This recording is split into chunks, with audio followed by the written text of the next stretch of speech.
Hi friends, మన ఛానల్లో ఈరోజు సింపుల్గా ఫిష్ ఫ్రై ఎలా చేసుకోవాలో చూసేద్దాం. రసం అన్నంతో పాటు ఈ ఫిష్ ఫ్రై తింటే చాలా బాగుంటుందండి. ఇంకేమీ కూరలు కూడా అవసరం లేదు, అంత బాగుంటుంది. ఇక్కడ నేను కొరమేన్ చేప తీసుకున్నానండి. ఫ్రైకి అయితే చాలా బాగుంటుంది, పులుసుకు కూడా బాగుంటుంది.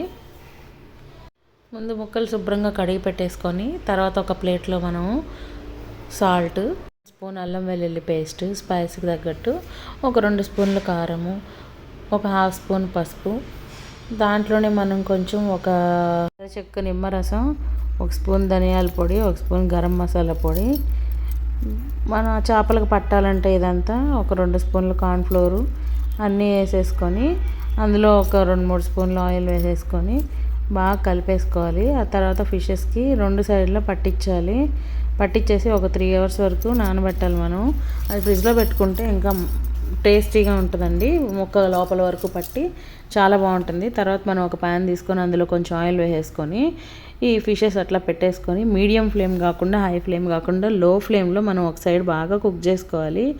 ఒక 10 మినిట్స్ అలా కుక్ అయిన తర్వాత నెక్స్ట్ వేరే సైడ్కి మనము టర్న్ చేసుకునేటప్పుడు కొంచెం కరివేపాకు వేసుకుంటే ఫ్లేవర్ బాగుంటుందండి, టేస్ట్ కూడా బాగుంటుంది. నేను వీడియోలో వేసిన విధంగా మీరు ఒకసారి ట్రై చేసి చూడండి, చాలా బాగుంటుంది.